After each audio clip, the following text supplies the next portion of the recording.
Seventh class की जो history RT है उसका चैप्टर नंबर 3 हम लोग देखें और मोस्टली इसमें सल्तनत काल की बात की गई है कि दिल्ली पर किस समय में किस कालखंड में किन आपको शासकों ने हुआ है। तो हेडिंग देख सकते हैं, लिख रखा है दिल्ली के सुल्तान।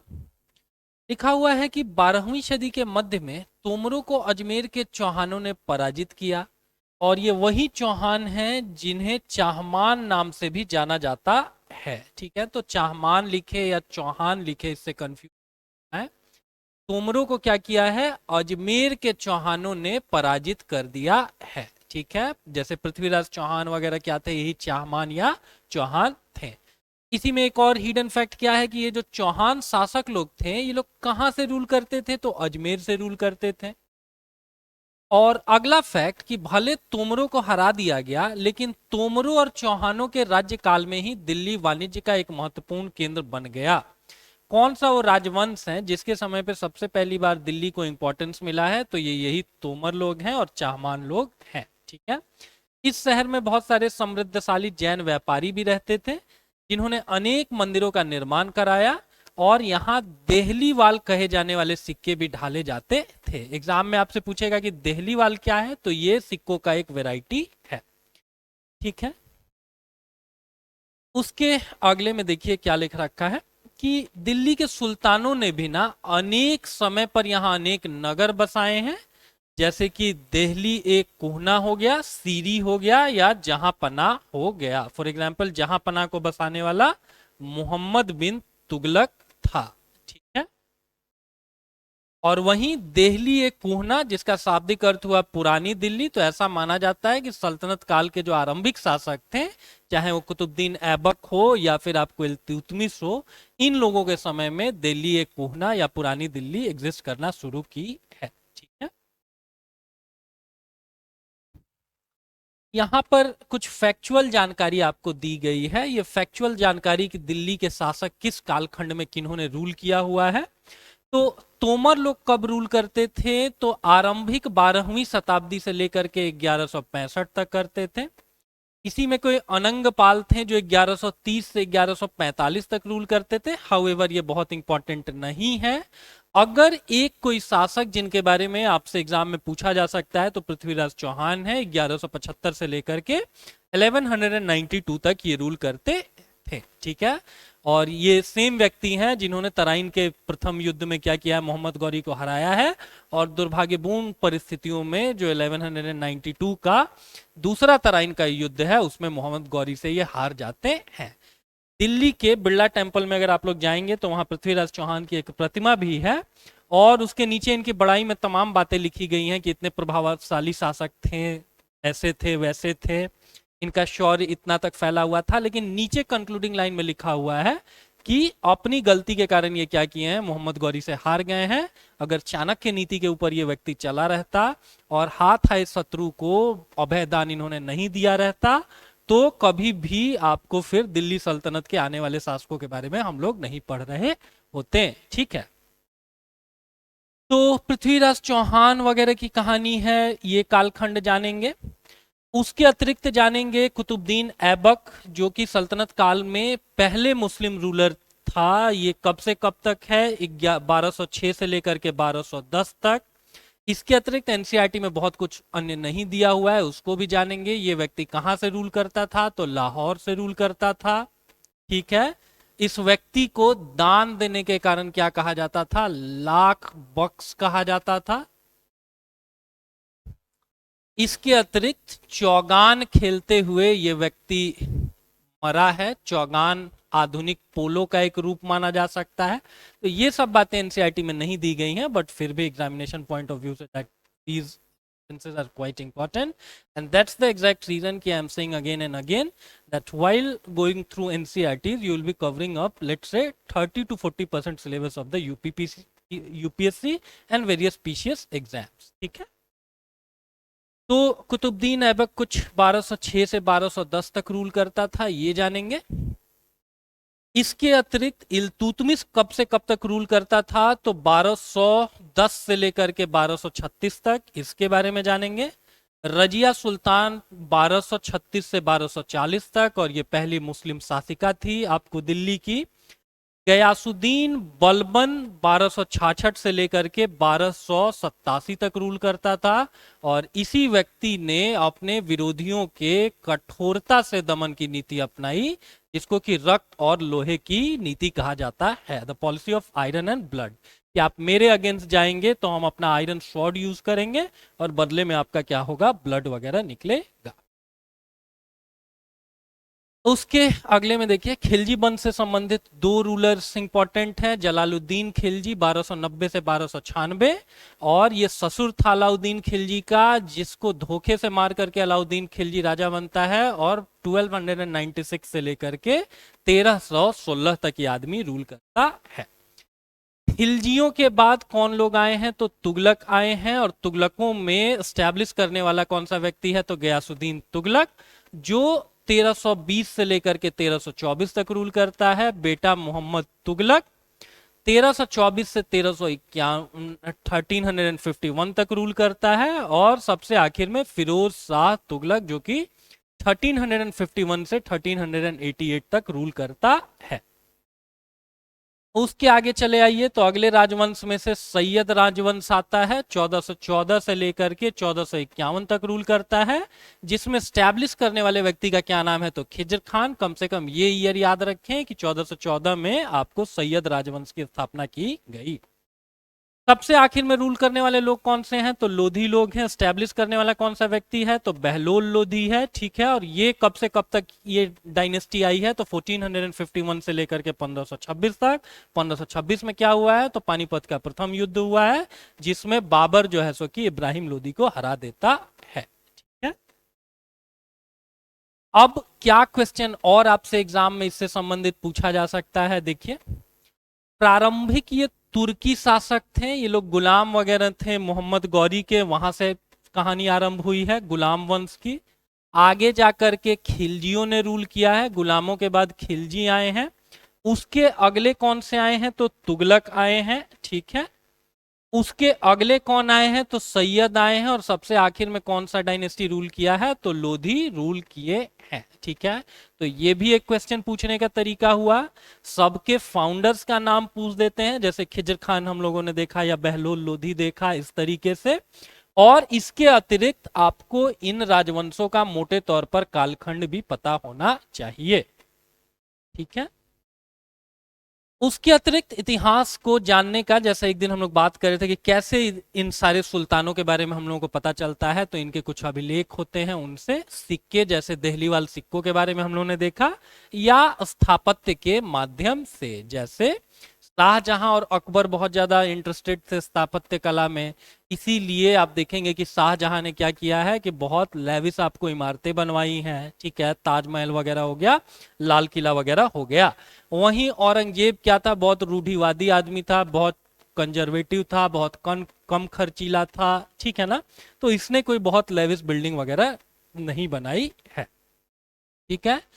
इसके अतिरिक्त इतिहास लेखन के लिए एक शब्द और दे रखा है, तवारीख या तारीख, जो कि इतिहासकार लिखा करते थे, जो सुल्तानों के शासन काल में प्रशासन की भाषा आपको फारसी में लिखे गए थे, ठीक है।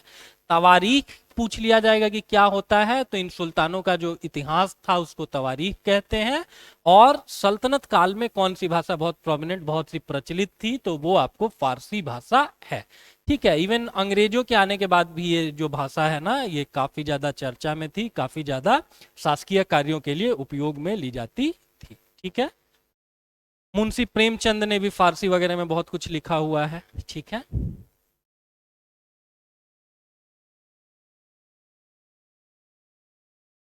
उसके अगले में देखिए क्या लिख रखा है,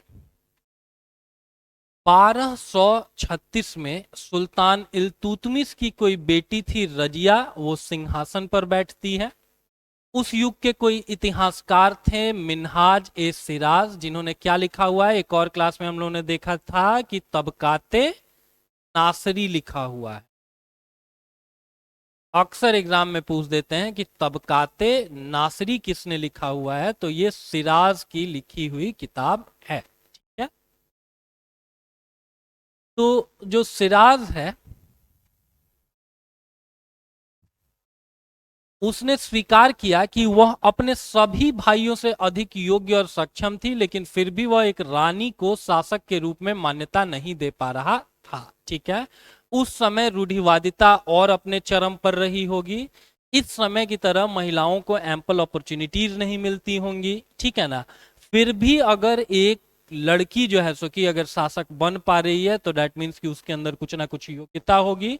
और फिर भी सिराज जो है सो कि उसके बारे में क्या लिख रखा गया है कि वह अपने सभी भाइयों से योग्य और सक्षम थी, लेकिन फिर भी वह एक रानी को शासक के रूप में मान्यता नहीं दे पा रहा था। ठीक है, कहने का मतलब कि जो इतिहासकार वगैरह भी होते हैं ना, वो भी उस कालखंड के जो भी नैतिकता के पैमाने होते हैं उससे बंधे हुए होते हैं। उस समय अगर बहुत अच्छा नहीं माना जाता होगा महिलाओं को रूल करना, तो डेट मीन्स कि तब उनको ये इतिहासकार भी अप्रिशिएट नहीं कर पाता होगा। जबकि आज के समय में देखेंगे तो 1975 ऑनवर्ड्स यूएन की ऐसी मान्यता बनी कि महिलाएं भी आपको इक्वली गुड हैं, अच्छी हैं वो प्रशासक के तौर पर। महिलाओं का अंतर्राष्ट्रीय वर्ष वगैरह भी घोषित किया गया। और आगे आने वाले कालखंड में हम देखेंगे कि भारतीय उपमहाद्वीप में ही आपको इंदिरा गांधी हो गई, बेनजीर भुट्टो उधर पाकिस्तान में हो गई, या इधर बांग्लादेश में शेख हसीना वगैरह ने बहुत अच्छे से रूल किया हुआ है। ठीक है, उसके अगले में देखिए कि दरबारी जन भी उसके स्वतंत्र रूप से शासन करने की कोशिशों से प्रसन्न नहीं थे। कोई दरबारी, वो भी आपको बड़ा ही फंडामेंटल मुस्लिम्स थे, वो भी इस चीज को एक्सेप्ट नहीं कर पा रहे थे कि कोई महिला कैसे रूल कर सकती है। और सन 1240 में उसे सिंहासन से हटा दिया गया। ठीक है, 1236 से लेकर के 1240 तक ये रूल करती। और मध्यकालीन भारत में केवल रजिया सुल्तान का ही नाम आपको नहीं पता होना चाहिए। आंध्र प्रदेश का जो वारंगल क्षेत्र है वहां कोई काकतीय वंश का शासक था। उस वंश की एक रानी थी, रानी रुद्रमा देवी। ये भी क्या करती थी कि आपको बहुत अच्छे से इन्होंने रूल किया हुआ है, हालांकि उनके व्यवहार से रजिया का व्यवहार बिल्कुल विपरीत था। ठीक है, अभी साउथ इंडिया में रुद्रम देवी के नाम से एक मूवी भी आ रखी थी जिसमें अनुष्का शेट्टी जी ने रोल प्ले किया है, अल्लू अर्जुन ने किया है। ठीक है, तो एग्जाम में अगर आपसे पूछे कि रानी रुद्रम देवी किस डायनेस्टी से संबंधित थी, तो काकतीय वंश से संबंधित थी। और रुद्रम देवी ने अपने अभिलेखों में अपना नाम पुरुषों जैसा लिखवाकर अपने पुरुष होने का भ्रम पैदा किया था। मूवी भी अगर वो रुद्रम देवी आप देखने जाएंगे ना, तो उसमें आप यही देखेंगे कि जो अनुष्का शेट्टी हैं जिन्होंने रुद्रम देवी का रोल प्ले किया है, वो डिस्गाइज रूप में छुपे हुए तौर पर रहती हैं और अपने को ऐसे पोर्ट्रे करती हैं, ऐसे दिखाती हैं जैसे हम कोई महिला ना होकर के कोई पुरुष है। एक और महिला शासिका बहुत प्रचलित है, कश्मीर की रानी दिद्दा। और ये जो दिद्दा शब्द है ना, ये दीदी शब्द से निकला है। दैट मीन्स कि जो वहां की प्रजा है उनको बड़ी दीदी के तौर पर ट्रीट करता था। तो तीन प्रभावशाली शासिकाओं के बारे में हम लोगों ने जाना। एक रजिया सुल्तान थी, दूसरी काकतीय वंश की कौन थी, तो काकतीय वंश की रुद्रम देवी थी, और कश्मीर में रानी दिद्दा थी। ठीक है,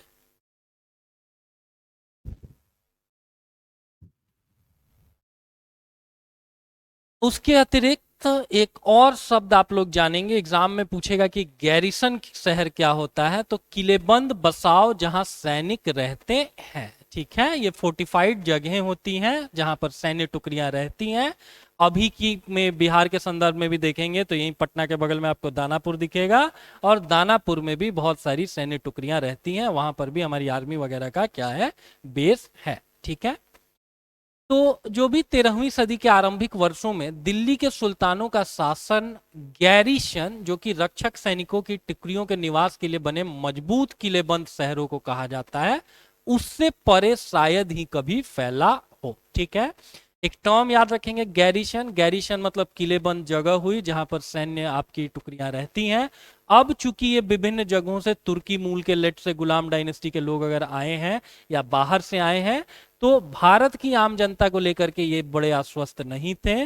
ऊपर से आपका धर्म भी थोड़ा अलग है, आपके नैतिक प्रतिमान भी अलग हैं, बड़ी मात्रा में आप लोगों को अपनी तरफ आकर्षित भी कर रहे हैं, उनके आप शासकीय अधिकारों में दखल भी दे रहे हैं।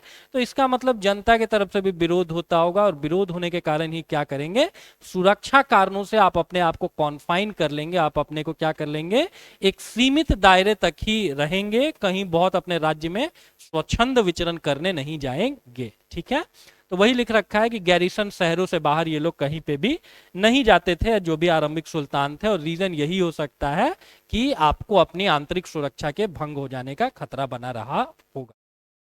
ठीक है, इसके अतिरिक्त दिल्ली से सुदूर बंगाल और सिंध के गैरिसन शहरों का नियंत्रण बहुत ही कठिन था। ठीक है, बगावत युद्ध, यहां तक कि खराब मौसम से भी उनसे संपर्क के नाजुक सूत्र छिन्न भिन्न हो जाते थे। उस समय कोई सैटेलाइट बेस्ड कम्युनिकेशन सिस्टम तो रहा नहीं होगा, महीनों तक, हफ्तों तक आपके वेरियस गैरिशंस के बारे में खबरें भी नहीं आती होंगी। पता चला कि आपने एक सैन्य, आपने छावनी का निर्माण कहीं बंगाल में किया हुआ है, और विरोधी राजा ने फिर क्या किया कि उसको कब्जा कर लिया है। ठीक है,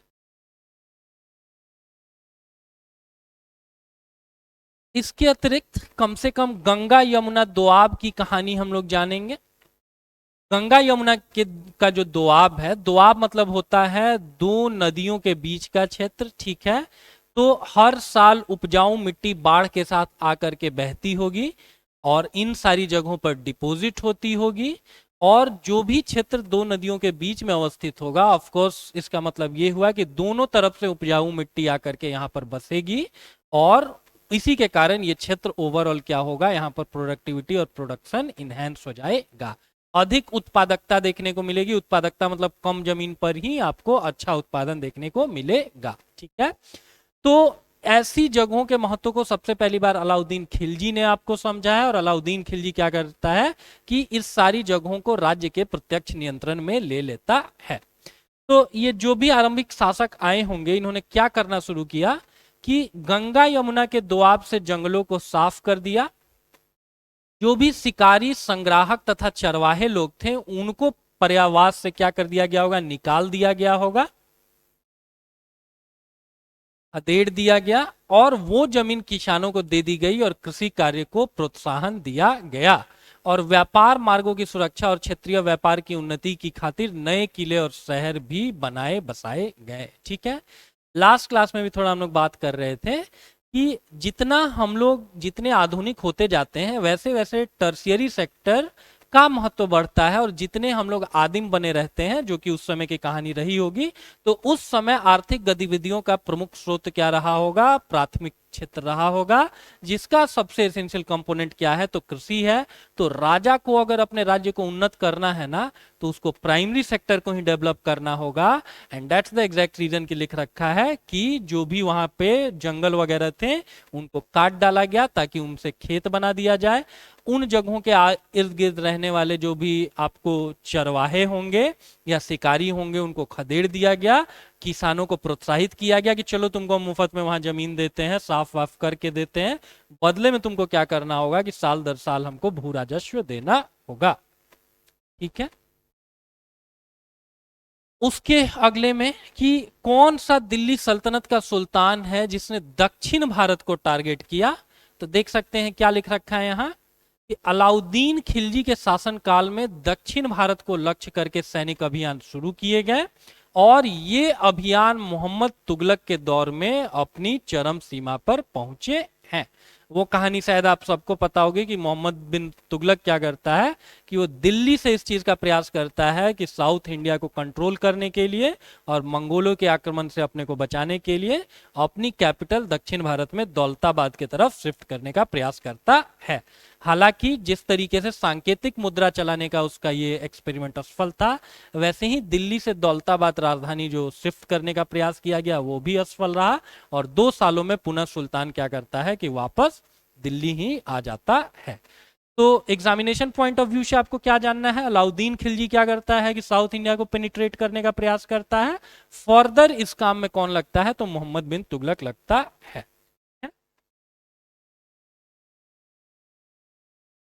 अगले में दिल्ली सल्तनत की जो सेनाओं की शुरुआत थी वो अपेक्षाकृत कमजोर थी, लेकिन मोहम्मद बिन तुगलक के राज्यकाल के अंत तक इस उपमहाद्वीप का एक विशाल क्षेत्र इसके युद्ध अभियान के अंतर्गत आ चुका था। ठीक है, तो दैट मीन्स मोहम्मद बिन तुगलक के समय में इन लोगों का थोड़ा जो राज्य है वो बढ़ रखा होगा। अभी हम लोगों ने बात किया था कि गुलाम वंश की कहानी जो कुतुबुद्दीन ऐबक से शुरू होती है, आरंभ में वो लाहौर से रूल करता था, वो दिल्ली से भी रूल नहीं करता था। ठीक है, और धीरे धीरे उपमहाद्वीप को इन लोगों ने पेनिट्रेट किया है।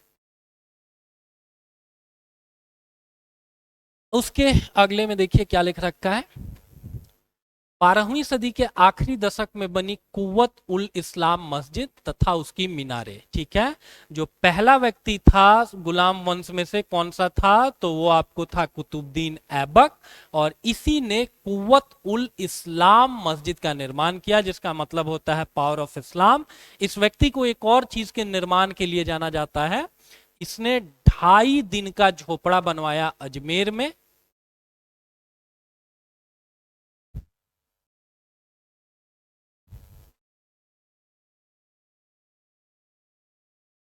ये भी एक मस्जिद है और ऐसा माना जाता है कि ये एक संस्कृत का महाविद्यालय था।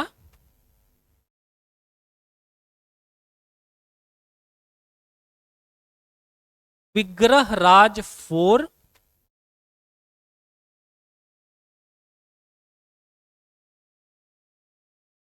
या बीसल देव के नियंत्रण में, और इसी चीज को एक संस्कृत विश्वविद्यालय को तोड़ करके 2.5 दिनों के अंदर अंदर कुछ मीनारें लगा दी गई, कुछ डोम लगा दिया गया, और तब इसको एक मॉस्क का रूप दे दिया गया। And that's the exact reason कि वहां के स्थानीय शासकों को चिढ़ाने के लिए इसका नाम दिया गया 2.5 दिन का झोपड़ा। ठीक है, मतलब 2.5 दिनों के अंदर अंदर सारा कंस्ट्रक्शन पूरा कर दिया गया। हम लोगों में से जिन लोगों को भी घर बनाने या बनवाने का अनुभव होगा, उनको पता होगा कि 2.5 दिनों में कोई बिल्डिंग नहीं बनता है।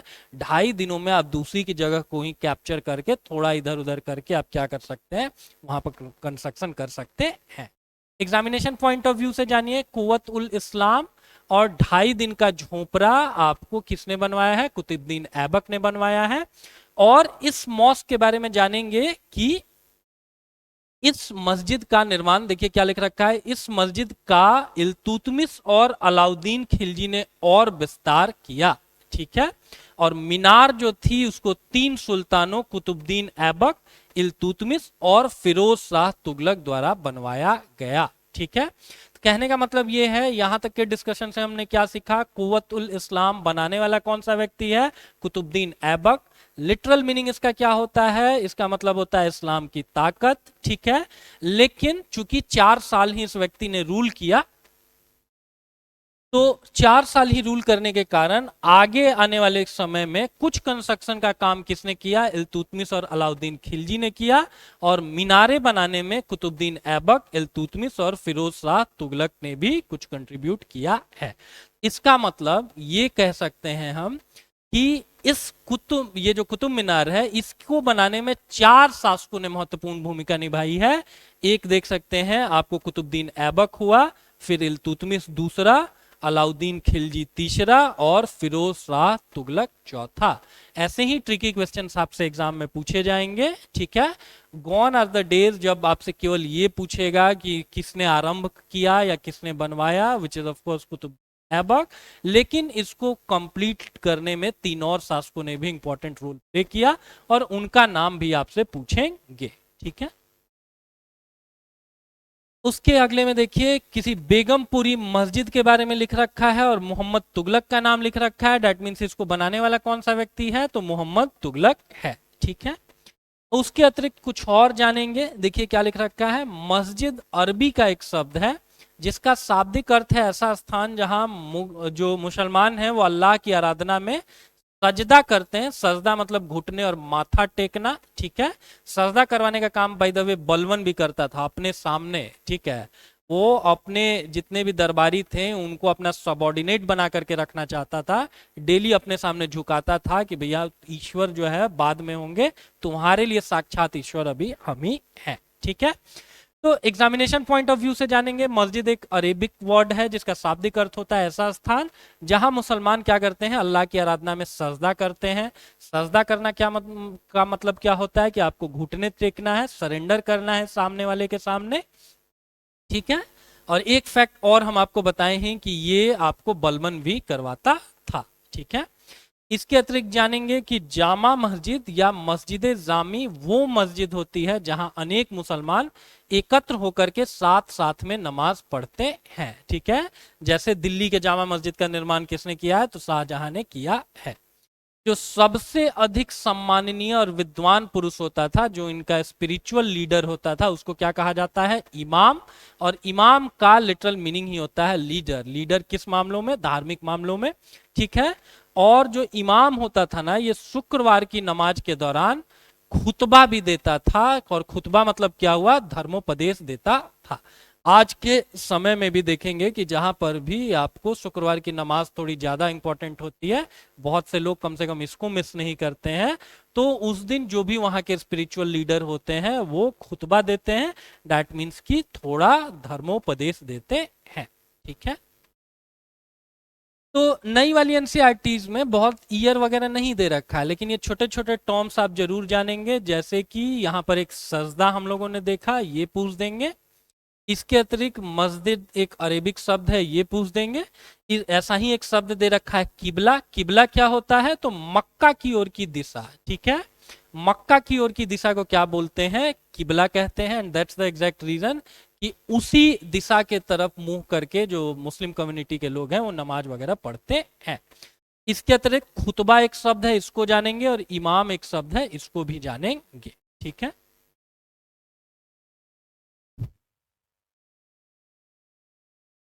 ठीक है। दिल्ली के सुल्तानों ने सारे उपमहाद्वीप के अनेक शहरों में मस्जिदें बनवाई।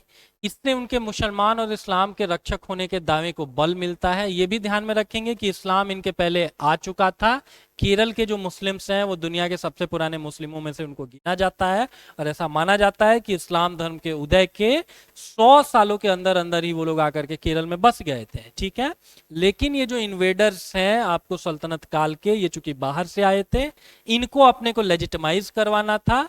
और लेजिटिमाइज करवाने के लिए जो भी अन्य धर्म के लोग हैं उनका तो आपको दमन करना होगा कठोरता से, और जो आपके धर्म के लोग हैं जो आपको शंका की नजरों से देख रहे हैं, उनको खुश करने के लिए क्या किया गया कि बहुत सारी मस्जिदें बनवाई गई कि आप भी क्या हैं?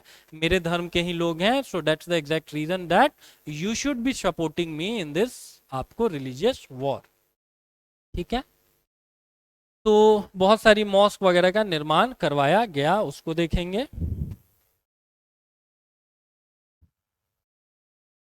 उसके अगले में देखिए क्या लिख रखा है। दिल्ली के जो आरंभिक सुल्तान थे, विशेषकर इल्तुतमिश, सामंतों और जमींदारों के स्थान पर अपने विशेष गुलामों को सूबेदार नियुक्त करना अधिक पसंद करता था। ठीक है, और ये हम लोगों ने देखा ही हुआ है कि आरंभिक इनका जो राजवंश था वो गुलाम वंश का था। वो व्यक्ति खुद क्या था? आपको गौरी का गुलाम था। तो वो क्या करेगा? अपने जैसे लोगों के ऊपर ही ज्यादा ट्रस्ट करेगा। ठीक है, और शासन अगर आपको चलाना है तो बहुत सारे आपको एडमिनिस्ट्रेटिव जरूरत होगी, और उनको फुलफिल करने के लिए इसने स्थानीय प्रशासकों का सहारा नहीं लिया, सामंतों का सहारा नहीं लिया, बल्कि अपने जैसे गुलामों का सहारा लिया। और इन गुलामों को फारसी में क्या कहा जाता है? तो बंदगा कहा जाता है, और इन्हें सैन्य सेवा के लिए खरीदा जाता था। ठीक है, इनको क्या किया जाता था? सैन्य सेवा के लिए खरीदा जाता था।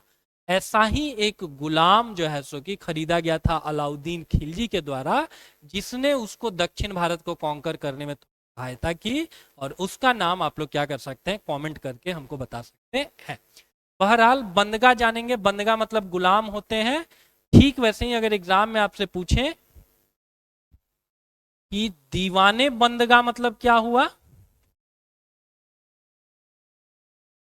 तो दीवान मतलब हुआ है मिनिस्ट्री के तौर पर आप जान सकते हैं, विभाग के तौर पर जान सकते हैं, मंत्रालय या विभाग के तौर पर। और बंदगा मतलब गुलाम। तो गुलामों के लिए आपको जो भी विभाग था, जो भी मंत्रालय था, उसको बोलते हैं दीवाने बंदगा। और आपको इसकी स्थापना की गई है फिरोज तुगलक के कालखंड में। फिरोज तुगलक के कालखंड। कहने का मतलब ये है कि आरंभ से ही दिल्ली सुल्तानों ने क्या किया कि गुलामों को, बंदगाहों को प्रीफर करना किया।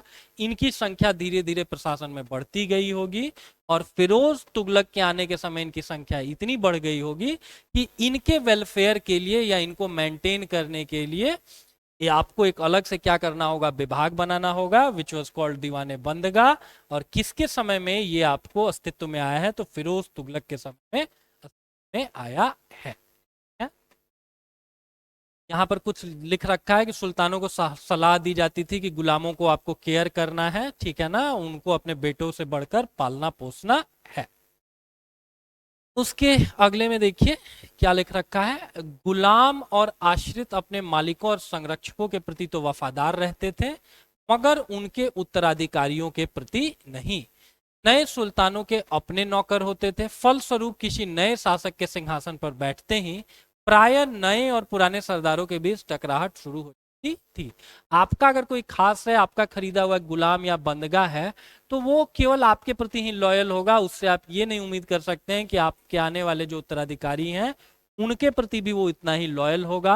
और अक्सर आपको गद्दी पर शासक के चेंज होते ही नए और पुराने सरदारों के बीच क्या होता होगा, खींचतान शुरू हो जाता होगा, क्योंकि नया जो शासक बनेगा उसकी भी अपनी पसंद नापसंद होगी, वो भी कुछ लोगों को लाइक करता होगा और वो चाहेगा कि इन्हीं नए लोगों को बड़े बड़े प्रशासनिक पदों पर बिठाए।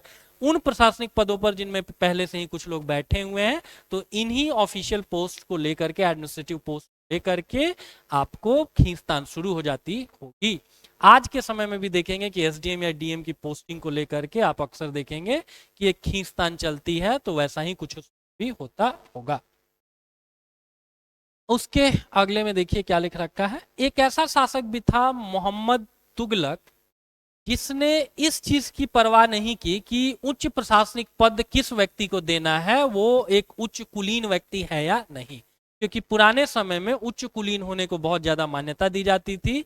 ये तुर्क आरंभिक जो शासक आए हैं वो इंडियन मुसलमानों को भी इंफीरियर मानते थे, राइट। इंडियन मुसलमानों को भी उच्च प्रशासनिक पदों पर नहीं बिठाते थे, इनका ट्रस्ट उन्हीं मुसलमानों पर था जो इनके साथ साथ इनके देश से आ रखे थे। तो ऐसे में एक व्यक्ति अगर ऊंचे प्रशासनिक पदों पे भी आपके जाति, लिंग, इन सब को देखे बिना अगर आपको स्टैब्लिश कर रहा है, आपकी भाषा, आपके मूल स्थान को, तो दैट मीन्स कि वो थोड़ा हाईलाइटेड होगा। जैसे इंडियन कॉन्स्टिट्यूशन के आर्टिकल 15 में भी आप देखेंगे तो क्या लिख रखा है कि जन्म आधारित, लिंग आधारित, मूल स्थान आधारित आपके साथ कोई भेदभाव नहीं किया जा सकता है। तो वैसा कोई कॉन्स्टिट्यूशन तो उस समय था नहीं और ये लोग अपने लोगों को ही प्रीफर करते थे। बावजूद इसके स्थानीय मुसलमानों को अगर कोई आदमी उच्च प्रशासनिक पद दे रहा है, दो वो कोई बहुत कुलीन लोग नहीं है, तो ये अपने आप में एक इंटरेस्टिंग फैक्ट है और इस पे एग्जाम भी में क्वेश्चन भी पूछा जाता है। तो ये शासक कौन है, मोहम्मद तुगलक है। देखिए क्या लिख रखा है कि इसने अजीज खुमहार नामक कलाल, कलाल मतलब शराब बनाने वाले और बेचने वाले को, फिरूज नामक हज्जाम दैट मीन्स नाई को, मनका तब्बाख नामक बावर्ची को तथा लड्ढा और पीरा नामक मालियों को उच्च प्रशासनिक पदों पर बिठाया है। ठीक है, यहां हम आपको बता दें कि इन लोगों के नाम आपको नहीं जानने हैं। अजीज खुम्माम या आपको ये जो मनका तब्बाख लिख रखा है, ये सब नाम नहीं जानने, बस इतना जानना है कि मोहम्मद तुगलक क्या करता है कि शराब बनाने वाले को भी, नाइयों को भी, बावर्ची को भी मतलब खाना बनाने वाले को, और मालिकों तक को उच्च प्रशासनिक पदों पर बिठाता है। ठीक है, एक इतिहासकार है जियाउद्दीन बरनी, इसने क्या लिखा है, तारीखे फिरोज शाही लिखा है।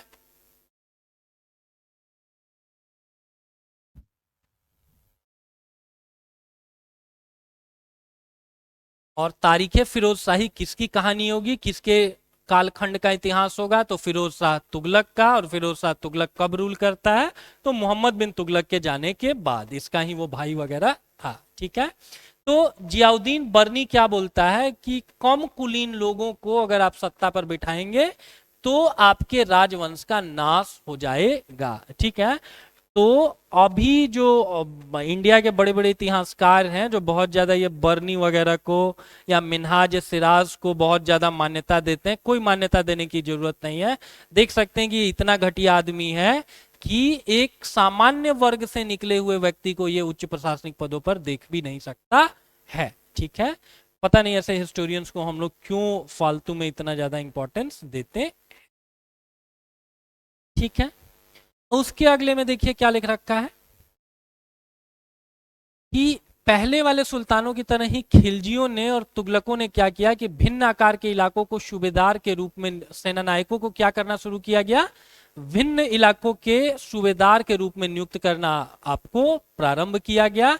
इन इलाकों को क्या कहा जाता था, इक्ता कहा जाता था। बड़े बड़े भूखंड, जैसे आपसे हम सैन्य सेवाएं ले रहे हैं और बदले में आपको नगद सैलरी अगर हम नहीं भी दे रहे हैं, तो आपको एक इलाका हम अलॉट कर दिए कि वहां से लेकर के पटना में इन दो नदियों के बीच का इलाका आपका हुआ, वहां जाइए, आप अपने मन मुताबिक वहां पर खेती करिए या करवाइए, लोगों से टैक्स वसूलिए और उसका एक सर्टेन हिस्सा हमको भी टाइम टू टाइम भेजते रहिए।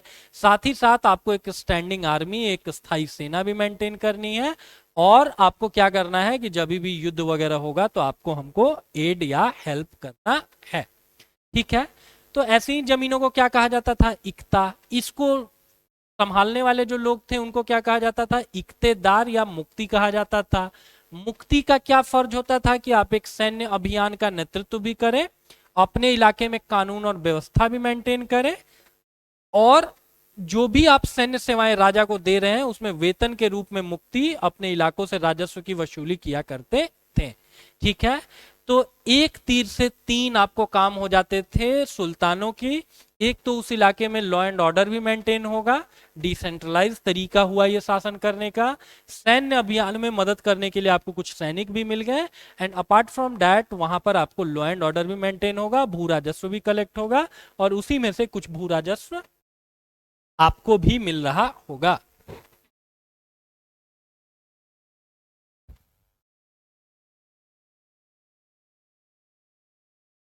मुक्ति जो लोग थे, इक्तेदारों को ही मुक्ति भी कहा जाता था। अभी हम लोगों ने देखा मुक्ति लोगों पर काबू रखने का सबसे प्रभावी तरीका यह था कि उनका पद वंश परंपरा से न चले और उन्हें कोई भी इक्ता थोड़े थोड़े समय के लिए ही मिले, जिसके बाद उनका स्थानांतरण कर दिया जाए।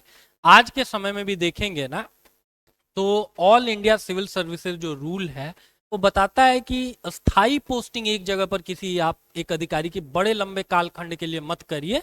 हालांकि इतना न्यूनतम कम से कम 2 साल के लिए तो करिए ही करिए, ताकि वहां की प्रशासनिक बारीकियां वो सीख सके, जान सके, कुछ वहां के लोगों का वेलफेयर करे। लेकिन इतने लंबे कालखंड तक भी मत करिए कि वो आप वहां पर अपने लिए पर्सनल रिलेशंस बिल्ड कर ले, जिसके आधार पर वो क्या करे, रिश्वत वगैरह कमा सके। ठीक है, तो ये आज की समस्या है। उस समय अगर एक इलाके पर, एक इक्ता पर आपने एक इक्तेदार या मुक्ति को छोड़ दिया, तो वहां पर वो धीरे धीरे अपना डोमिनेंस जमाएगा और वहां पर एक और बड़ी सेना खड़ी कर देगा, उस पूरे इलाके पर उसी का प्रभुत्व होगा, और धीरे धीरे वो राजा या सुल्तान के लिए खतरा हो सकता है। तो इस चीज को इंश्योर करने का, इस खतरे को मिनिमाइज करने का सबसे अच्छा तरीका ये हो सकता है कि आप समय समय पर इक्ते को बदल दो, कि आज से ये जमीन आप हमको हैंड ओवर करिए, ये किसी और को अलॉट करेंगे हम, और बदले में आपको कहीं और हम आपको एक जमीन देते हैं। ठीक है, और ये स्थानांतरण के नियम का कठोरता से पालन होता था अलाउद्दीन खिलजी के समय और मोहम्मद तुगलक के समय। ठीक है, साथ ही साथ इस बात का भी ध्यान रखा जाता था कि जो मुक्ति है वो राज्य द्वारा निर्धारित कर ही वसूले, और जितना संख्या है उतना ही आपको सैनिक रखना है। जितना कोटा आपको अलॉट किया गया है उससे कम रखेंगे तो युद्ध में आप मेरी मदद नहीं कर पाएंगे, और बहुत ज्यादा रख लेंगे तो आप मेरे लिए ही एक खतरा हो सकते हैं।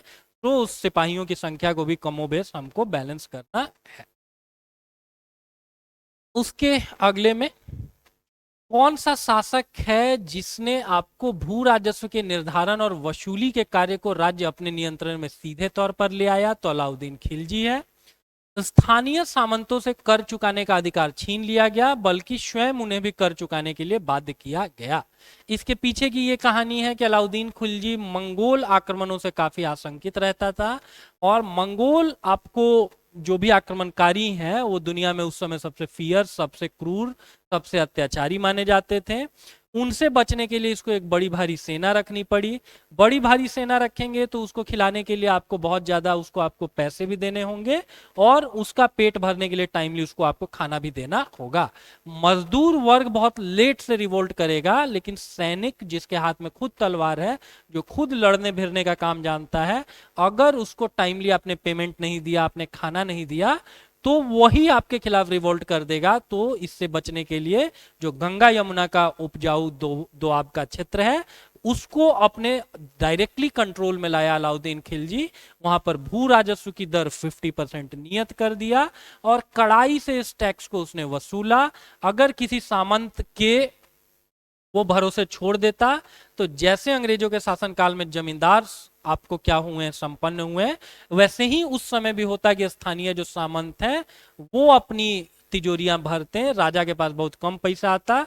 और इसी चीज को इंश्योर करने के लिए उसने क्या किया कि पूरे उस इलाके पर अपना प्रत्यक्ष नियंत्रण स्थापित कर लिया। इसके अतिरिक्त उस समय 3 तरीके के कर देने होते थे। कृषि पर कर, जिसको खराज बोला जाता था, एक और टर्म जानेंगे, लूट पर जो कर होता था उसको खुम्स बोला जाता था। ठीक है, कि अगर कोई सैनिक लूटपाट कर रहा है, किसी कहीं पर आपने आक्रमण किया, उस देश को आपने लूटा पाटा, तो उसका भी एक सर्टेन हिस्सा क्या करना है, आपको हमको राजा को देना है। और अलाउद्दीन खिलजी के समय में ये बढ़ के 80% हो गया। आपने 5 किलो सोना लूटा है तो उसमें से 4 किलो सोना आपको जा करके राजा को हैंडओवर करना है। ठीक है, ये खराज कितना होता था, किसान की उपज का लगभग 50% होता था। अभी हम लोगों ने बात किया कि अलाउद्दीन खिलजी ने क्या किया कि बढ़ा करके इस टैक्स को 50% कर दिया। ये सारे क्वेश्चन एग्जाम में पूछे गए हैं। ठीक है, इसके अतिरिक्त आपको मवेशियों पर भी टैक्स देना होता था और घर पर भी टैक्स देना होता था। इसके अतिरिक्त मोरक्को से एक व्यक्ति आता है इंडिया, एक यात्री इब्न बतूता। ठीक है, इसकी आप मूवी वगैरह में देखेंगे, इस व्यक्ति के ऊपर एक गाना भी है। इस व्यक्ति ने एक बुक लिखी है जिसका नाम है रेहाला या रेहला।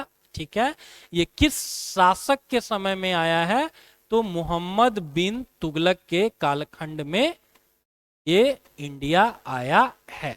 ठीक है, एग्जाम में यही सारे बेसिक क्वेश्चन पूछते हैं। कहां से आया था, तो मोरक्को से। कौन आया था, तो इब्न बतूता। क्या लिखा, तो रेहाला। किसके कालखंड में इंडिया आया, तो मोहम्मद बिन तुगलक के दरबार में ये आया। ठीक है, उसके अगले में देखिए क्या लिख रखा है। चंगेज खां के नेतृत्व में मंगोलों ने 1219 में उत्तर पूर्वी ईरान में ट्रांस ऑक्सियाना, जो कि आधुनिक उज्बेकिस्तान है, ठीक है, पर हमला किया और उसके शीघ्र बाद ही दिल्ली सल्तनत को उनका धावा झेलना पड़ा। ठीक है, अब इस चीज को समझिए कि जो भारत की पहली केंद्रीय सरकार थी, उसकी एक स्ट्रेटजिक गलती के कारण आज के समय में भारत और चीन की सीमाएं प्रत्यक्षतया मिल रही हैं। अगर हम लोगों ने तिब्बत को एक स्वायत्त देश के तौर पर मान्यता दी होती, तो हमारी चाइना की कभी फिजिकल बाउंड्री शेयर ही नहीं होती, और शेयर नहीं होने के कारण कभी भी हम पर डायरेक्ट थ्रेट का कोई परसेप्शन नहीं होता। एक बार तिब्बत को कॉन्कर करने के बाद हमारे भी बहुत सारे क्षेत्रों पर, बीट अक्साई चीन या अरुणाचल प्रदेश पर, चीन अपनी दृष्टि रखता है और समय समय पर वो दावा भी इन क्षेत्रों पर करता है। तो ठीक वैसा ही लिख रखा है कि चंगेज खान ने क्या किया ना, कि ईरान वगैरह के क्षेत्र पर, उज्बेकिस्तान, इन सारे क्षेत्रों पर कब्जा कर लिया, और इसके बाद इन्हीं क्षेत्रों से लगा हुआ भारतीय उपमहाद्वीप या भारत है। तो अब इनका अगला टारगेट क्या था, भारत था। वही लिख रखा है कि दिल्ली सल्तनत को उनका धावा झेलना पड़ा, और अलाउद्दीन खिलजी और मोहम्मद तुगलक के शासन कालों के आरंभ में दिल्ली पर मंगोलों के धावे बढ़ गए, और इससे मजबूर होकर दोनों ही सुल्तानों को एक विशाल स्थानीय सेना रखनी पड़ी। और इतनी विशाल सेना को संभालना प्रशासन के लिए भारी चुनौती था। हम बताएं ही कैसे, कि टाइमली उनको आपको सैलरी भी देना है, टाइमली आपको उनके लिए अन्न की व्यवस्था भी करनी है, नहीं तो सैनिक आपके खिलाफ ही रिवोल्ट कर देंगे। वो बोलेंगे कि मंगोलों को तो बाद में मार करके भगाएंगे, बाद में मृत्यु के घाट उतारेंगे, पहले तुम ही लोग को कर देते हैं। ठीक है, कुछ और बातें जानेंगे। अलाउद्दीन खिलजी के बारे में कि इसके समय में 2 बार दिल्ली पर हमले हुए, कुछ 1300 के आसपास और दूसरा 1302 के आसपास। इसने सीरी नामक एक नया गैरिसन शहर बसाया दिल्ली में, ठीक है। सैनिकों को अगर आप बड़ी मात्रा में जमा करेंगे तो उनके रहने की व्यवस्था भी करेंगे, और ऐसा ही एक सैन्य छावनी या सैन्य छावनी शहर बनाया गया सीरी, और इसको स्टैब्लिश करने वाला कौन सा व्यक्ति है, तो अलाउद्दीन खिलजी है, ठीक है। उसके अगले में देखिए, सैनिकों के पेट भरने की समस्या के लिए गंगा यमुना जो दोआब था के बीच की जो भूमि है उससे क्या किया गया, से कर के रूप में खेती की पैदावार इकट्ठी करके हल किया गया। अभी हम लोग बात कर रहे थे कि गंगा यमुना का जो दोआब है उसको प्रत्यक्ष अपने नियंत्रण में लेता है ये आदमी, और टैक्सेशन भी 50% पर तय कर देता है। इसके अगले में देखिए क्या लिख रखा है, सैनिकों को वेतन भी देना होता था।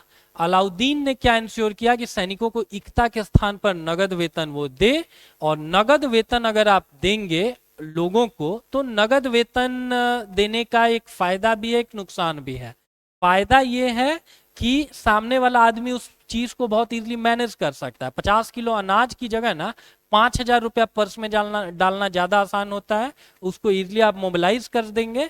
लेकिन इसका एक घाटा ये है कि 50 किलो आपके पास अन्न है ना, तो एडवर्स दिनों में आप अपना कम से कम पेट भर लेंगे। लेकिन अगर आपने केवल हमको सैलरी दे रखा है और मुद्रास्फीति के कारण अगर कीमतें बहुत ज्यादा बढ़ गई हैं, तो हो सकता है कि सैलरी के तौर पर आप हमको 50,000 रुपए दे रहे हैं, बट अंतोगत्वा अगर 10,000 रुपए क्या है गेहूं पर केजी चल रहा है मार्केट में, तो 5 किलो गेहूं ही मेरे पास आ पाएगा। और लेट से कि अगर हम 10 किलो गेहूं कंज्यूम करते हैं महीने में, तो हमको आधे पेट रहना पड़ेगा। तो इस आदमी ने क्या किया कि एक तो इकता के स्थान पर नगद वेतन देना शुरू किया, which was such a good thing. लेकिन नगद वेतन अगर आप देंगे तो फिर वही बात कि मुद्रास्फीति को आपको कंट्रोल करना होगा। लोग क्या करेंगे, नोट रुपया पैसा या देहलीवाल सिक्के तो खाएंगे नहीं, उनको खाने के लिए अन्न चाहिए, और सैनिकों के लिए आपको इंश्योर करना होगा कि वो उचित कीमत पर मार्केट में अवेलेबल हो। And that's the exact reason कि इसको मार्केट को कंट्रोल भी करना पड़ा। अलाउद्दीन को जाना जाता है दिल्ली में चीजों की कीमतों पर नियंत्रण करने के लिए, और इन्हीं सारी चीजों के आधार पर वो मंगोल आक्रमणों के खतरे का भी उसने सफलतापूर्वक सामना किया। ठीक वैसे ही मोहम्मद तुगलक के बारे में देखेंगे कि जो तुगलक के शासन के आरंभिक वर्षों में सुल्तान पर हमला हुआ, और हालांकि मंगोल सेना को इसने निर्णायक रूप से परास्त भी कर दिया। तुगलक को अपनी सेना पर इतना भरोसा था कि उसने ट्रांस ऑक्सियाना पर आक्रमण की योजना बना ली, यही उज्बेकिस्तान वगैरह पर। इसके पास इतनी अब सेना हो रखी थी कि न सिर्फ इसने सक्सेसफुली अपने को डिफेंड किया, बल्कि इसका प्लान था दूसरे एरियाज को भी कैप्चर करना। और किस जगह को कैप्चर करना, तो ट्रांस ऑक्सियाना को कैप्चर करना। दिल्ली का जो पुराना वाला शहर है, जिसको अभी आरंभ में ही क्लास के हम लोग बात कर रहे थे क्या कहा जाता था, दिल्ली कुहना, उसके निवासियों से खाली करवाकर वहां पर सैन्य छावनी बना दी गई, और पुराने शहर के निवासियों को दक्षिण भारत में ट्रांसफर कर दिया गया, नई राजधानी एक दौलताबाद बना करके। हालांकि 2 सालों के अंदर अंदर ही ये एक्सपेरिमेंट उसका फेल हो गया। तो जो दिल्ली कुहना यानी जो उस समय का शहर था, उसको इसने सैन्य छावनी में बना तब्दील कर दिया। शहर के लोगों को बोला कि चलो एक नई राजधानी में तुम लोगों को ले चलते हैं। दक्षिण भारत तक की यात्रा के दौरान बहुत सारे लोग बीमार होकर के मर गए, ठीक है। नई जगहों पर लोग क्या कर पाए, एडजस्ट नहीं कर पाए, इसीलिए इसका ये एक्सपेरिमेंट फेल हुआ। However from prelims perspective you should know कि दिल्ली से ट्रांसफर करके आदमी कहां अपनी कैपिटल को ले जा रहा था, तो दक्षिण भारत में दौलताबाद में ले जा रहा था। इसके अतिरिक्त उसने कुछ कुछ आज की कागजी मुद्रा की तरह टोकन या सांकेतिक मुद्रा चलाने का प्रयास किया, ठीक है। सांकेतिक मुद्रा कहने का मतलब यह है, आप नोट वगैरह पर देखेंगे लिखा रहता है कि मैं धारक को 100 रुपए देने का वचन देता हूं, ठीक है ना। तो एक वो सांकेतिक रूप से है, ठीक है। ये सिक्के धातु के बने होते थे, लेकिन सोने चांदी के न होकर के सस्ती धातु के।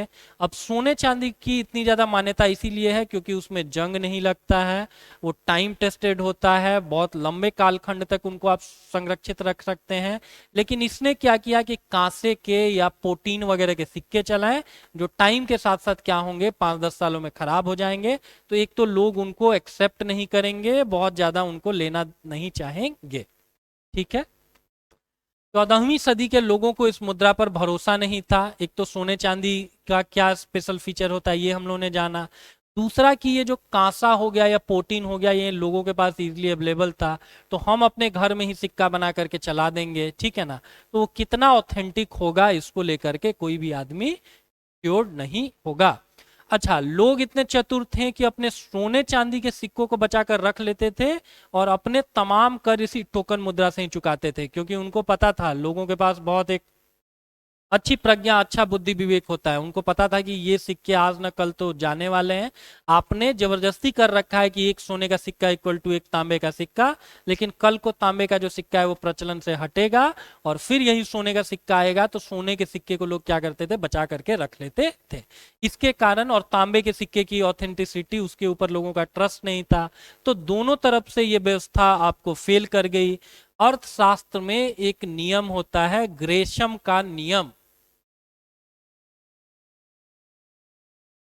ग्रेशम कहता है कि बुरी मुद्रा अच्छी मुद्रा को प्रचलन से बाहर कर देती है। ठीक है, यहां भी वही हुआ है। अच्छी मुद्रा मतलब क्या, सोना चांदी। बुरी मुद्रा मतलब क्या, यही जो कांसे या तांबे के जो सिक्के बनते थे वो। और सोने चांदी के सिक्कों का प्रचलन क्या किया गया, आपको बाहर कर दिया गया उनको मार्केट से।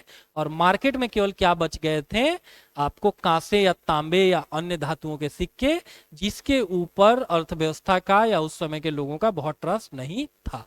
ग्रेशम का नियम कहता है कि बुरी मुद्रा अच्छी मुद्रा को प्रचलन से बाहर कर देती है।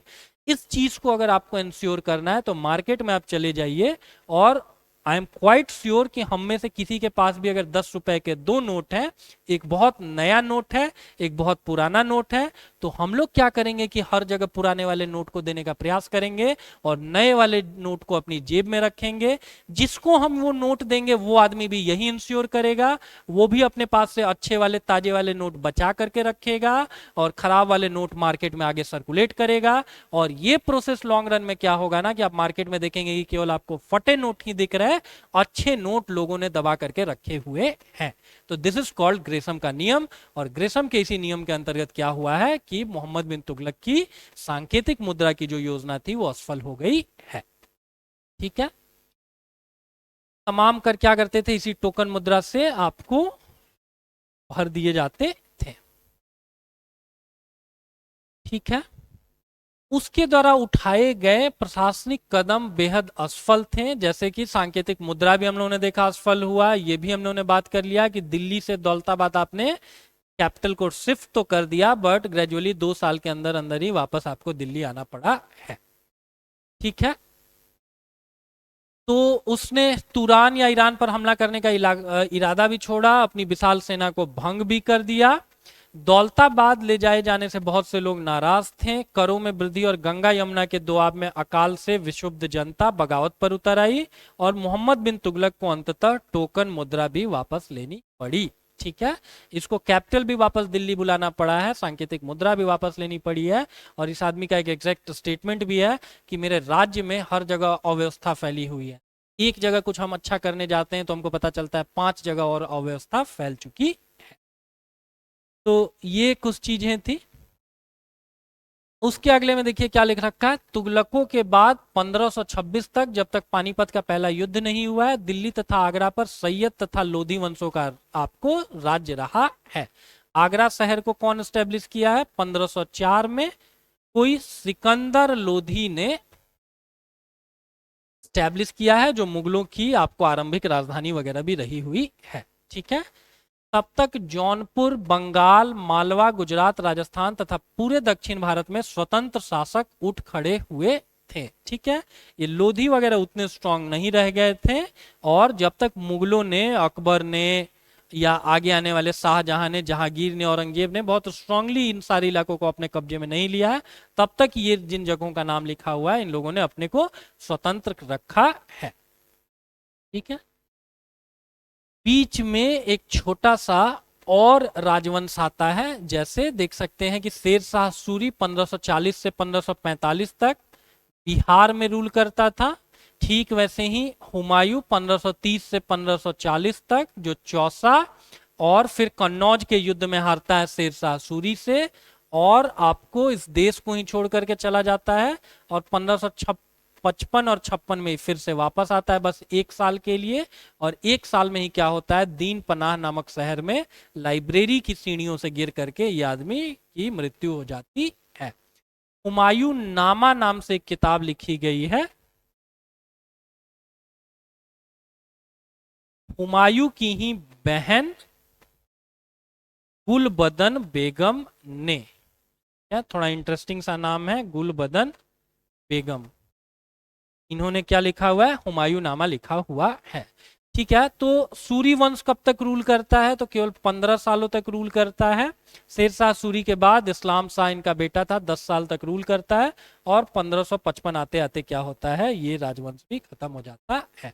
ठीक वैसे ही अकबर के बारे में जानेंगे 1556 से लेकर के, क्योंकि 1555 में हुमायूं सीढ़ियों से गिर करके मर जाता है। 1556 से लेकर के 1605 तक रूल करने का काम अकबर करता है। ठीक है। ठीक इसी समय आप यूरोप में क्या हो रहा था थोड़ा जानिए। समाज को उस समय 3 वर्गों में विभाजित किया गया था। देखिए, वर्ग विभाजन समाज का हर आपको समाज में हर कालखंड में देखने को मिलेगा। भारत में जो वर्ण व्यवस्था थी ये कुछ भी नहीं थी, समाज का ही, it was also division of the society based upon the professional expertise. आपकी जो भी पेशेगत विशेषज्ञता है उसके आधार पर वर्ण व्यवस्था के अंतर्गत क्या किया गया था, आपको बांटा गया था विभिन्न समूहों में। हाँ, उस समय ये जन्म आधारित नहीं थी, आपके पेशे आधारित, आपकी योग्यता आधारित थी। इसी से आगे जाकर के जाति जैसी आपको गलत व्यवस्था का जन्म हुआ है, जिसको वंश आधारित बना दिया गया, जन्म आधारित बना दिया गया। तो ऐसा ही कुछ आपको क्या देखने को मिलता है, यूरोप में भी समाज 3 वर्गों में विभाजित था। प्रार्थना करने वाला वर्ग, जो यहाँ के ब्राह्मण्स के तौर पर आप जान सकते हैं, युद्ध करने वाला वर्ग जो यहाँ के क्षत्रिय समाज हुए, और खेती करने वाला वर्ग जो कि वहां का वैश्य समाज या आंशिक तौर पर शूद्र समाज भी कह सकते हैं था। योद्धाओं को वहां पर क्या कहा जाता था, नाइट कहा जाता था। अगर हॉलीवुड की कुछ मूवीज जैसे किंग ऑर्थर वगैरह आपने देखी होगी, तो उसमें जो भी ऐसे योद्धा होते थे उनको क्या कहा जाता था, नाइट कहा जाता था। ठीक है। बेसिकली वहां के जो क्षत्रियाज हैं वो नाइट है। ठीक है। आगे जाकर के ईसाई धर्म ने इन्हीं योद्धाओं को कैसे यूज किया है, कोशिश ये रहती थी कि इन योद्धाओं को आपसी लड़ाई भिड़ाई से विमुख करके उन मुसलमानों के विरुद्ध युद्ध करने के लिए भेज दिया जाए जिन्होंने जेरूसलम शहर पर कब्जा कर रखा था। क्यों ऐसा लिख रखा है कि मुसलमानों के विरुद्ध भेजा जाए जिन्होंने जेरूसलम पर कब्जा कर रखा था? तो जेरूसलम जो जगह है वो आपको तीनों धर्मों के लिए, यहूदियों के लिए काफी पवित्र मानी जाती है, और ईसाइयों और आपको ईसाइयों और मुस्लिमों के लिए तो मानी ही जाती है। तो ईसाइयों का क्लेम यह था कि चूंकि प्रोफेट मोहम्मद के आने के लगभग 550 साल पहले ही ईसा मसीह का जन्म हो रखा था, इसीलिए उस जगह पर वैध दावा मेरा है। And that's the exact reason की लिख रखा है कि ऐसे नाइट्स को क्या कहा जाता था कि आप आपस में लड़ो भिड़ो नहीं, आप सारे लोग धर्म युद्ध में पार्टिसिपेट करो। और जो जेरूसलम में मुसलमानों के खिलाफ इनको लड़ने के लिए भेजा गया, ये लगभग 600-700 सालों तक सैन्य अभियान चले हैं, और उनको क्रूसेड कहा जाता था, जिसका लिटरल मीनिंग होता है धर्म। है? तो ये कुछ चीजें इस चैप्टर में दे रखा है, और फिर नेक्स्ट क्लास में हम लोग इसी का नेक्स्ट वाला चैप्टर देखेंगे। ठीक है। एक क्वेश्चन हम आपसे पूछे हैं, वो अगर आप लोग कमेंट में बताएंगे तो दैट वुड गुड, कि अलाउद्दीन खिलजी का जो प्रसिद्ध आपको गुलाम था उसका क्या नाम